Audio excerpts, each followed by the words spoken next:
Hey, it's Kevin Lawton with the New Warehouse Podcast, bringing you a new episode today. And on today's episode, I am going to be joined by Cian Denvir, who is the Director of U.S. Business for Proactive Global. And he is on the recruitment side of things for warehouse automation and robotics. So we're going to get a little bit of a different perspective from the recruitment side of things. We're going to dive into some of the things that he's seeing in the industry just in general in terms of trends around automation and robotics. And we're also going to talk a little bit about kind of the talent development on that side and how people can potentially get into that side of the business. And also a little bit about a topic that is very interesting to me and I'm passionate about as I teach my students and things. How do we get the next generation of talent into this industry, into automation, robotics? How do we kind of develop that and how do we build those things? So we're going to talk with Cian today about that. So, sir, thank you for joining me here. How are you? Yeah, good. Thank you. Thanks for having me. I'm keen to talk about all things warehouse automation. Yeah, absolutely. I know that's like your passion, man. So I'm definitely excited to talk to you about this and get you on the show here. So why don't you tell us first, I guess, a little bit about because you work for Proactive Global. So tell us a little bit about Proactive Global and tell us about your background a little bit too, and how you ended up with this focus on automation and robotics. So Proactive is the biggest, technically the biggest warehouse automation recruitment business. So we, as a business, have been in business for 16 years now. One of my colleagues, Gerard Hegney, has actually been recruiting in warehouse automation for 16 years, which I find kind of super interesting because he's been through all the evolutions of the products. But I lead our North American practice, and the focus is really in four really key areas. So we recruit for kind of OEMs and system integrators of material handling products. So like the Vanderlandys, the Knaps of the world, the Fortners, etc. We work with robotics businesses from C through to public businesses. So business that we've helped to like Geek, High Robotics, Grey Orange, we work with end users to help them build material handling and automation programs and kind of endeavor into automation for the first time. So, uh, someone to pull from that would be like Americold Logistics. We supported them in actually Mm. kind of building the first warehouse automation team and program internally.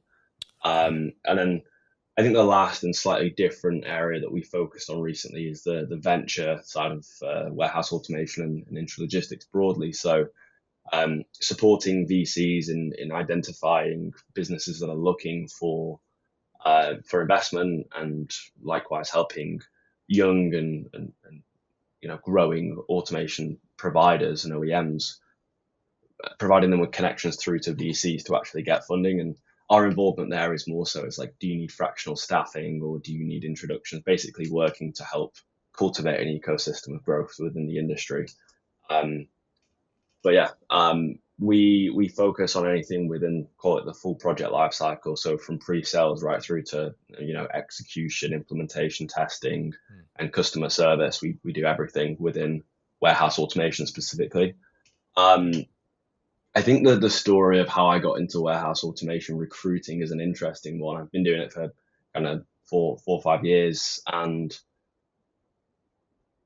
I think the reason that I took an interest in it so much is because my dad was actually a general manager at Lint and Bailey's in a big DC in Ireland, in Dublin, and I spent my time with my dad when he wasn't working, like in a 44-ton truck, like eating crisps with him and just talking, operations. And I, at the time, none of it really had any bearing on me as a person, but as I kind of dropped into recruitment, I had a couple of options in terms of what market I wanted to pursue. And I was talking to some folks on warehouse automation. I just thought, okay, this kind of interests something quite young in me. I'm finding it quite exciting. Obviously, it's high growth. So let's start here. And I guess the rest is kind of history, right? Yeah, yeah, definitely. I mean, I think it's super interesting, and it's interesting to like to hear about Proactive Global and how it started like 16 years ago because I think like there had to be like a real vision there. If I think back like 16 years, like like the automation and robotics wasn't necessarily as prevalent as it is right now, right? So, I mean, certainly, like you mentioned, seeing those different evolutions, and obviously very interesting that you found yourself in here too after having that operations background in the family as well. I mean, I think it's always interesting to hear how people kind of come into this space, and I think that's part of what we're going to talk about today too, right? From the talent perspective. So tell us a little bit about kind of, as we look at that, right? And we look in the space, we see, obviously, you mentioned a lot of startups, a lot of companies that are well established too within the space that have been around for several years. But there's definitely, I see like a kind of an ongoing need for people to kind of come into the space. So tell us a little bit about kind of like some of the current dynamics of talent within just the warehouse automation and robotics market itself. Yeah, I think we are at the. I don't want to say we're at the start of amazing growth because the industry's been Hmm. growing fantastically well, bar last year being quite a blip for quite some time now. But I think one of the first things to call out is you typically see talent hop from one company to another within the space, and it's quite incestuous in the sense that everybody knows everybody. Um, so one of the dynamics that we've seen is, there is a big um, culture of grabbing someone from a competing systems house, or adding someone from a startup that's focused on a product line that you want to start implementing, or selling into a new market.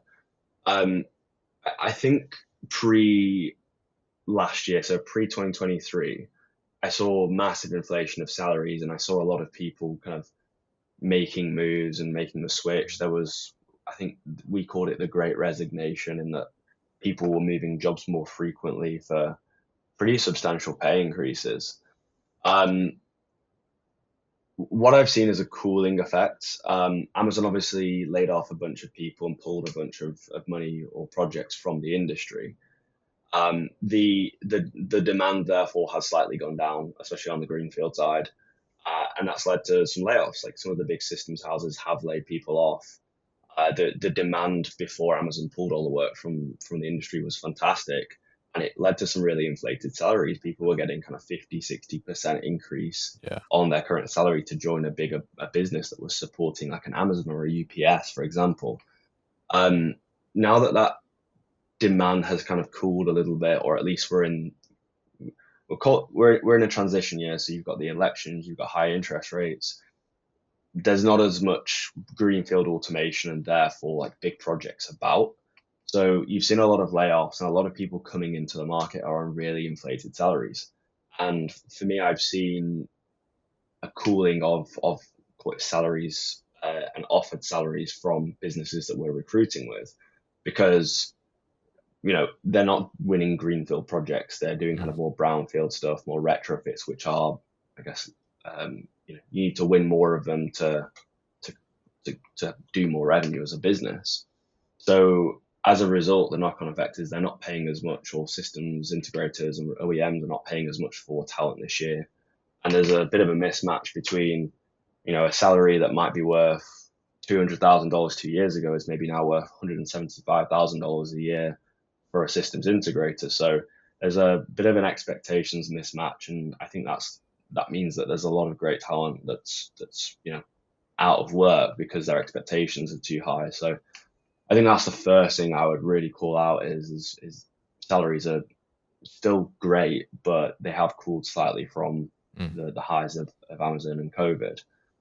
Um, so yeah, I would definitely say that's the first thing, as well as like the call it swapping between systems integrators and that kind of cycle. Yeah. Do you see? I'm curious because you mentioned in there like some of the layoffs and stuff, and obviously there's been Hmm. some big ones that have been out there in the last like year in terms of the news. Some were like surprising, I would say, like from my perspective, and also some I guess quote unquote restructurings too as well, as people like to position them in that way. I mean, do you foresee that? with kind of that pullback of some of the money that's been out there, like you mentioned from Amazon or EPS specifically, I mean, do you see more of that coming and happening, or do you think the market is kind of leveled itself out at this point? So I was at Automate 2 weeks ago, and I went to Yeah. the Interact Analysis talk, and there's a general consensus that this year is the bottoming out year, and that things are Mm, looking quite positive back end of 24 through 25. Um, what I've certainly seen is, because there were so many deferred projects because of such high interest rates in the US specifically, there's been a lot of deferred work from 2023 into 2024. So some businesses started the year with massive pipelines to execute upon, and I think this year, whilst it may be called a bottoming out, will actually be quite a productive year for a lot of systems integrators, because a lot of their deferred 2023 pipeline may be realized in 2024, as well as the general consensus from the systems integrators is that customers can't actually push out projects forever. They are at some point going to have to pull the trigger because budgets reset and they need to, spend the money that they have budgeted. Otherwise, it doesn't roll over into the next year. So I think I've actually seen a big increase in hiring at the start of this year, which we didn't expect at all, just given how poor last year was. Um, my gut feeling is that people are getting a bit crazy ahead of what they feel is going to be an amazing 2025. mhm. I personally think in Q3 this will slow back down a little bit, and then we'll see how the US elections go. We'll see how the economy goes from there, and then if things trend positively, we'll have a strong start to 25. If things trend negatively, we might be in more of a conservative patch for hiring and also for winning projects. So Mm. it's a really nuanced question. Yeah. Yeah, I'm curious, I mean, in that sense too, because I've seen, a lot of these we were talking a little bit about the startups and stuff that have been in the automation robotics space, and you're seeing some of them now that have, I guess, gotten to higher maturity levels and things. And if they were US based originally, now they're starting to expand with like a European office or focusing on like Asia Pacific market. Is there more opportunity abroad potentially, like for someone that maybe is US based to find some type of roles over whether it's European market or Asian Pacific market? I mean, what's your view there? The Asian Pacific market is difficult because there's a lot of kind of manufacturers out of China that have products that are low cost, and arguably you could say it's akin to racking, is it's kind of like a race to the bottom in APAC, is like how cheap can you Mm, make it, and at that point you're just kind of scraping for margins. At least that's my perspective.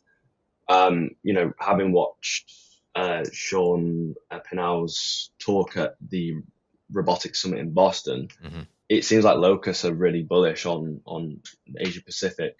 So there must be something that I'm missing a trick on there, and I certainly know that there's businesses like SoftBank and SoftBank Robotics that are doing big projects out in Asia Pacific. So I think to some degree, like for greenfield projects, there is scope over in Asia Pacific. So I'm talking generally about the call it race to the bottom on price. But broadly speaking, in Europe, I tend to find there is more opportunity for startups that maybe aren't even that mature. Traditionally speaking, Europe has been a bit quicker to adapt and to try new technologies than the US has. Mm, So businesses that are struggling to, I'll backtrack and say it's easier for a US business to enter Europe than it is for a European business to enter the US. Um, interesting. just because there tends to be a level of hesitancy from the US market in trying new technologies. Now, that has slightly changed because businesses like GXO and DHL and many more are doing quite like the demo sites where they're gating off a bit of their warehouse, like Spanx in Atlanta with Digit, what GXO are doing. Um, but it's really difficult to sell in the US unless you have reference sites. Whereas in Europe, I tend to find that there's more experiment. Call it like there's more drive to experiment with new um, new equipment is what I would say. Interesting. Yeah. Yeah. I think that's one thing too. I mean, I think from, from working in warehouse operations, I mean, I think certainly like, in the US, like I don't know if you would say it's a part of the culture, but it's definitely like a little bit of a skepticism or like, like a resistance to change in a sense a little bit, right? And that disruption, that the fear that I'm gonna put this technology in and it's gonna like uproot my operations and it's gonna cause all these disruptions and things like that. But I think, I mean, I think to your point, as we see like kind of DHL and GXO really taking time to look at these different technologies and being some early adopters in some of these technologies too. I mean, I think that is changing a little bit. I think it's going to take a little while to trickle down to like that mid market and smaller, mom and pop kind of 3PLs and things like that, warehousing companies. But I think it's getting to that point a little bit more. So very interesting. I mean, perspectives there, and I think it's interesting that you get. I think you get a little bit of like a unique view on the market because you talk to so many different people, right? And I guess I'm sure as people are transitioning to different roles and different companies and stuff, you get kind of a bit of an inside track there too. So it's a very interesting perspective from you. So I mean, as we look at talent, I mean, I think one of the big question marks for quite some time, right, and just supply chain in general, I think is like how do we get the next generation interested in supply chain? And I think supply chain certainly got some spotlight, got some shine. Not in the, I guess, best situation, right? And during COVID and pandemic and all that stuff, but now it's becoming more of a prevalent thing. And I certainly see as a professor in supply chain that there's more students that are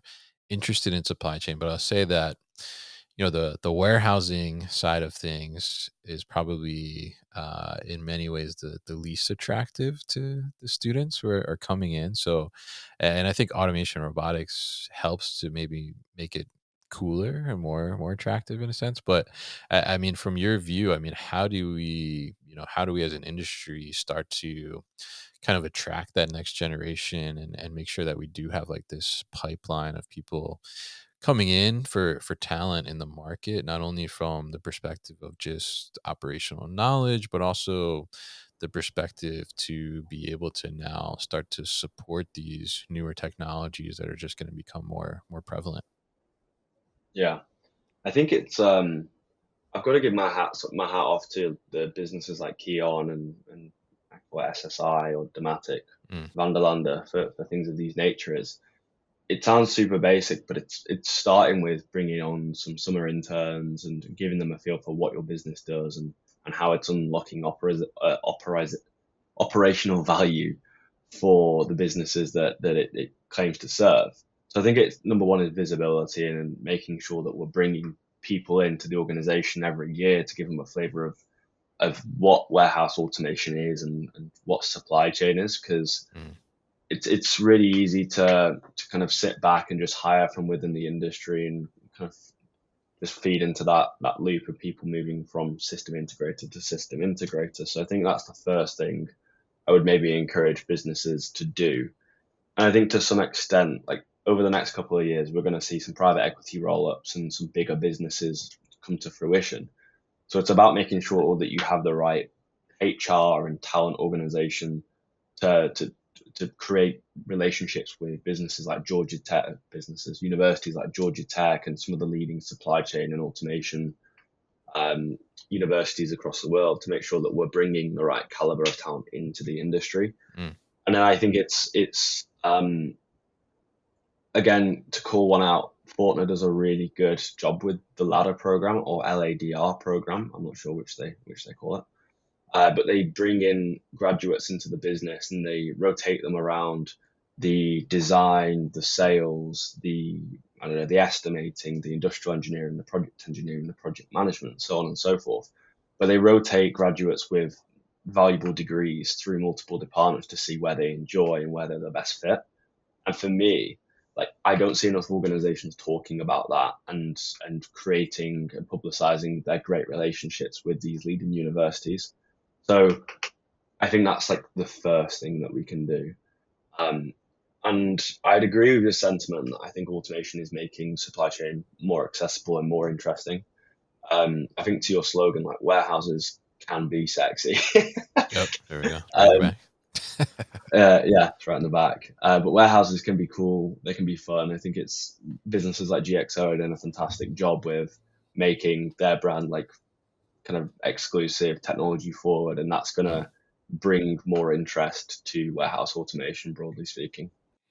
Yeah, absolutely. And I think that's an interesting point in there too. Like, how do companies kind of like broadcast that a little more, right? Talk about that they have these relationships with the universities, or even just that they have internships too as well. I know like for my students that I teach, and they're required to do some type of internship in their program to graduate, and it's always like a struggle for them to find them. And I find like a lot of companies don't necessarily like put it out there that they have internships, and I'm curious your thoughts on that. I mean, is there like a good resource for students to go for like internships specifically? So I think any university that has close ties to logistics and warehouse automation, Hmm. I think it's maybe a bit more upstream in saying I think the earnest is on the actual OEM and system integrator to create the relationship with the universities if they haven't done already. And then secondarily is like make those job postings accessible and make those like opportunities accessible to students. So, to my knowledge, like, businesses that do a good job, like the Vanderlandys, the Fortners, they probably have kind of deep relationships with the Georgia Techs, just to keep calling out an example. So, I think it's speaking with your careers department within a university to kind of explore what strong partnerships exist and really leverage them. Um, as far as ideas, I could probably brainstorm a few, but I'm not sure if they'd provide the most value. So I'd have to come back to you on that one.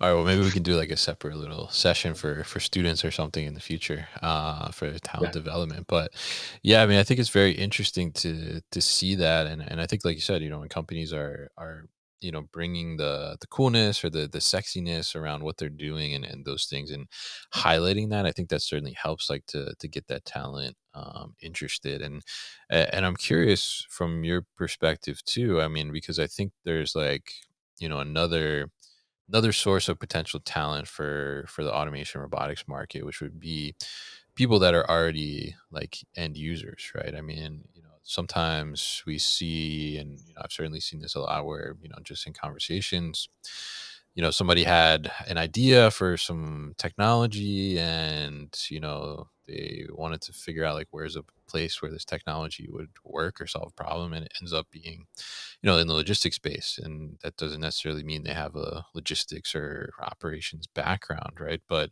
I imagine there's certainly a need or a hole where people who were working as, whether it's a warehouse manager, director of ops, something like that, on the actual end user side of things, could transition over to the solution provider side. So for someone that would be looking to do something like that, I mean, I guess first, is there definitely like a need, a demand for that? And second, like how would somebody go about making that kind of transition? yeah. That's a great point. I think just to address the point of is there a need, I think definitely. The industry's compound annual growth is set to continue to grow exponentially. There's going to be a need for and a gap for talent and new talent specifically. So one of the questions that I frequently ask my clients is like, what does your roadmap to bringing new talent look like? And whenever I'm running a new search, I ask the question of, hey, are you open to seeing candidates from an end user as well?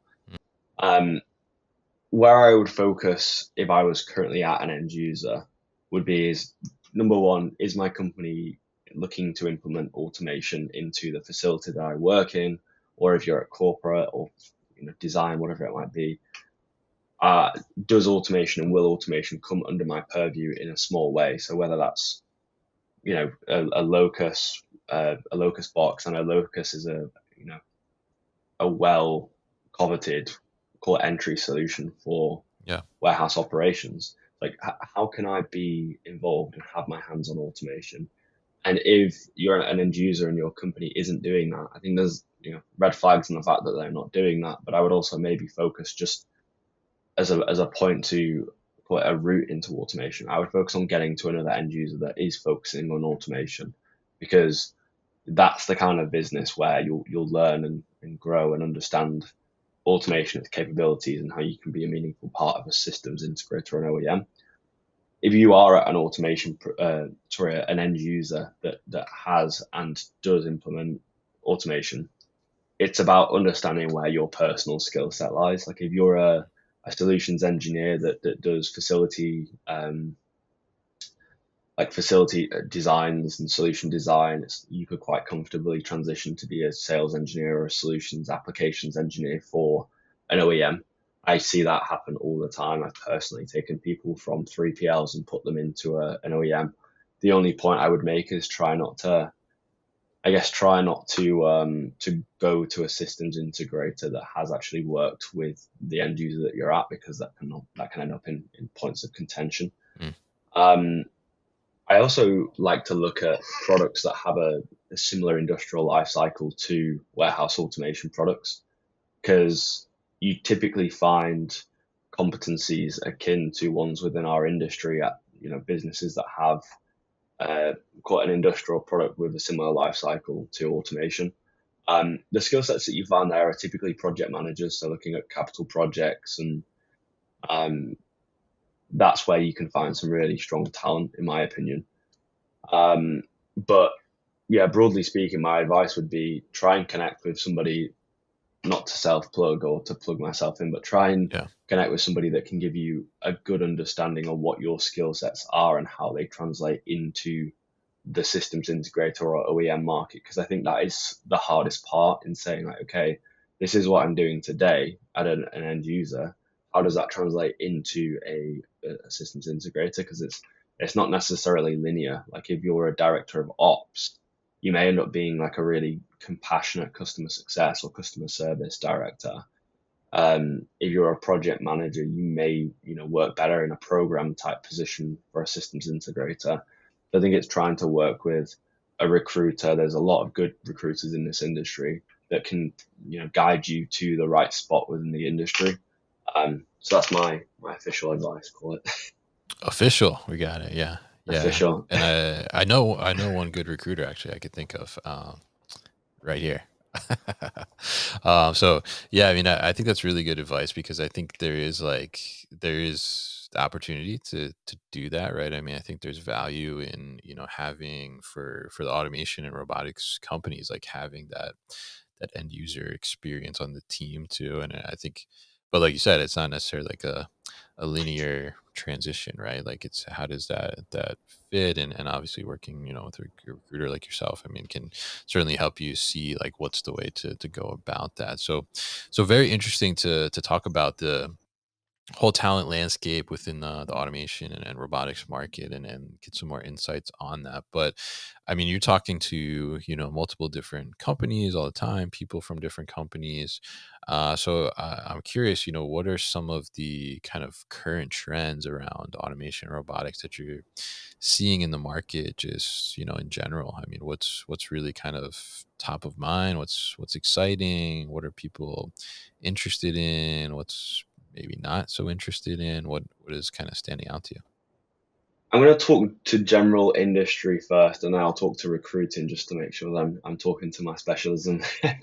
um, so when it comes to automation at the moment, what I'm seeing is what I'm predicting is consolidation. Mm, There was rumors of a big acquisition in December that didn't go through for numerous reasons, but I think that's a good example of, and as well, just to call out, Invarta was taken by the McMurray Stern Group, which is now MSI Automate. Like you're starting to see these bigger businesses through either private equity roll ups or M&A So I'm seeing bigger businesses, broadly speaking, because at that point, I think bigger systems integrators on an enterprise level can provide better quality services to 3PL. So I'm seeing roll ups. I'm seeing a real need from the end users, and call it a criteria for any new products or new entrants to have not just a cool product, because that doesn't cut it anymore, but I would say a product that solves an operational challenge and is focused on solving an operational challenge. I think gone are the days where you can say, "Hey, look at this new product that I created. What part of your warehouse operations issues can it solve?" I think new products really need to be intentional nowadays, and I think I'm seeing that reflected by kind of end user, call it vendor selection criteria. Um, I also think there was a good bit of discourse around our AMRs becoming a commodity earlier this year, and to some extent, I was saying, I don't think they are, but to some extent, I can agree that they are. And that comes down to, I think we've reached a point where the hardware can only go so far. It's like, Right. what else can we do to an AMR to make it better? It's probably marginal, but on the software side, I think it's more valuable than ever to make sure that they have a solid fleet management and software platform, and it's reliable, scalable, and maintainable.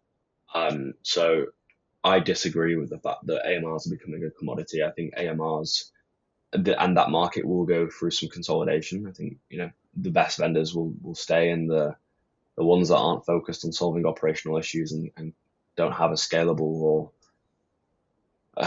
or good software platform will go, or Mm. run out of business. So that's my industry insights at the moment. As far as recruiting, I think I've seen last year more project managers on the market than I ever did, because just there wasn't that much project flow, and existing projects weren't enough to keep everyone busy. But coming into this year, I think last year companies survived on kind of controls projects quite a lot. There was like Mm. little $1 million, $2 million projects here and there that kept margins looking okay for most people last year, and it involved controls. Whether that's like I don't know, a computer control system switched out for a PLC control system. Either way, I think the demand for controls engineers is going to continue to trend upwards, just because of the nature of how we sold last year. Mm. Um, I feel personally that there is a select, I don't want to say select number of fantastic salespeople in the industry, because I'm sure there's loads and loads that I don't know yet. But I feel like sales and people with relationships, companies are trying to buy relationships more than they are trying to find skill set. So what that means is, potentially hiring a really senior salesperson because of their relationships with a massive end user like Amazon or somebody like that, and trying to propel their business forward that way. So that's another quite talent dynamic that I've seen. Last year, the interview cycles went from where it would be 2 to 3 weeks in 2022, sorry. Last year, like to hire someone, it took months, and Mm. there was so much candidate disengagement because Yeah. budgets were so tight, and these hiring decisions were scrutinized on so much. I'm seeing that relax a little bit. People are looking to push processes again. It's becoming more of a candidate driven market again rather than client driven, which is what I saw in 2023. So I would say those are the main ones that I can call out right now, but I'm sure there'll be tons more as this year goes. Mm. Interesting. Yeah. Yeah. Interesting insights there. I mean, I think, on the industry side of things, I mean, I think it's interesting, like that you mentioned how, because this just came up last week in a conversation at Momentum too with somebody else, where they're saying the same thing, where like it's not really like the industry is not really receptive to like, oh, here's a creative solution now, like can you help me find a place like to solve the problem like that's happening, right? It's like more like, well, bring the solution that's already solving a problem that exists, right? Like know like what the problem is, and then solve for it. And I think that's pretty interesting, and interesting too to hear from talent perspective too, and the recruiting perspective. I mean, I think it's pretty interesting that there's so many project managers out there, which I guess makes sense, like you mentioned, with the number of projects like dying down. So very very interesting stuff from you here, Kian, and it's great to talk to you, and very interesting to learn about this kind of side of the industry, something we haven't really touched on the podcast before, but I think it's very interesting, and it kind of tells a little bit too about kind of the relationship between the talent and what's actually happening within the industry, and kind of guiding in that way. So really appreciate you coming on and talking to me today about this. If people are interested in getting in touch with you, or learning more about Proactive Global, maybe they're looking for their next role, what's the best way to do that? Yeah, so I'm extremely active over LinkedIn. If you drop me a connection request or a note, I'm pretty much 99.9% active on LinkedIn and available there. And then if you want to get in touch with anyone at Proactive, I think the best way to get in touch would be through our division leaders, which would be myself, Gerard Hegney, Isaac Griffith, who I can send you all the emails to as well if that makes life easier. Sure. Yeah. All right, great. And we'll definitely put all that information at thenewwarehouse.com as well, so people can easily find it. But definitely connect with Keon on LinkedIn for sure. He's definitely active on there, not only from a recruitment perspective, but also from the perspective of just having an interest within the industry and sharing insights there as well. So, Keon, thank you so much for joining me on the show today. I mean, thanks for your time. It was great to speak. Hey guys, thank you so much for tuning into today's video here on our YouTube channel, The New Warehouse Podcast, and I appreciate you tuning in. If you liked what you saw, make sure you subscribe to our channel, and if you like this video in particular, make sure you like it as well. And if you want to get this great t-shirt that you see in the video behind me, Warehouses Are Sexy, head to warehousesAreSexy.com and get your own.